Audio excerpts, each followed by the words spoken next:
সঁচাই খুব এটা সুন্দৰ অনুভৱ ওদালগুৰিলৈ আহিছোঁ ওদালগুৰি আজি মাজমজিয়াতে টিকট ঘৰটো মুকলি হৈছে ৰাজতিলক থিয়েটাৰৰ আমন্ত্ৰণ কৰি অনা যিখন কমিটি গতিকে সঁচাকৈ খুব ভাল লাগিছে আৰু 4-5-6 অক্টোবৰত আমি ইয়াত ৰাজতিলক থিয়েটাৰ নাট প্ৰদৰ্শন কৰিম মই আশা কৰোঁ দৰ্শকে আঁকোৱালি ল'ব ৰাইজ আগবাঢ়ি আহিব আমাক আশীৰ্বাদ দিবলৈ আৰু সেই মই সকলোকে অনুৰোধ জনাওঁ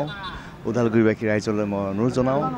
আহক আমাৰ নাটক উপভোগ কৰক আৰু আমাৰ 3খন নাটক ইতিমধ্যে আপোনালোকে গম পাইছে 3খন নাটক 3টো নিশা আমাৰ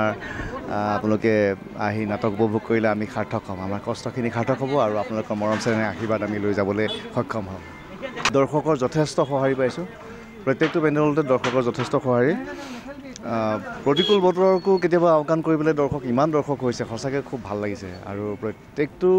পেণ্ডেলতে যে এতিয়া দৰ্শকখিনি যে আগবাঢ়ি আহিছে প্ৰত্যেকটো শ্ব' চাবলৈ সঁচাকৈ আমি ৰাজতিলক থিয়েটাৰৰ ফালৰ পৰা আমি নিজকে গৌৰৱবোধ কৰিছোঁ খুব ভাল লাগিছে এইবাৰ থেংক ইউ আচলতে প্ৰথমবাৰ এইদৰে আহিছোঁ টিকট ঘৰৰ মুকলি অনুষ্ঠানলৈ আহি এটা বেলেগ এটা আমেজ পালোঁ টিকেট বেচিলেও পিছে দেই খুব ভাল লাগিছে গতিকে এয়া ওদালগুৰি এয়া আচলতে প্ৰথমবাৰ নহয় নাটক কৰিবলৈ আগতেও আহিছোঁ কিন্তু এইবাৰ আচলতে আমাৰ যিজন থিয়েটাৰখন যিজনে আমাক লৈ গৈছে পৰিকল্পক অনুপ দাস তেখেতৰে ঠাই যিহেতুকে গতিকে আমাৰ এটা বেলেগ এটা জোচ আছে যে তেওঁৰ জেগাত আহি পেলাই এইবাৰ নাটক কৰিম গতিকে ভাল লাগি আছে আৰু সমূহ ওদালগুৰিবাসী ৰাইজক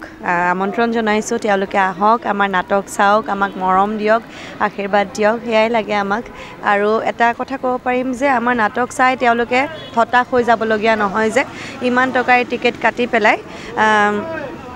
মানে বেয়া নাটক এখন চাই গ'ল তেনেকুৱা একেবাৰে নহয় প্ৰথম নাটকখনৰ 3খন নাটক আচলতে 3খন নাটকে ৰাইজে চাই খুব বেছি ভাল পাব সেইটো আমাৰ বিশ্বাস আছে অভিনয় কৰাৰ হেঁপাহ আপুনিও পঢ়ি ৰাখিছে নেকি আপোনাৰ অভিনয় কৰাৰ অভিজ্ঞতা নাই কোনো কথা নাই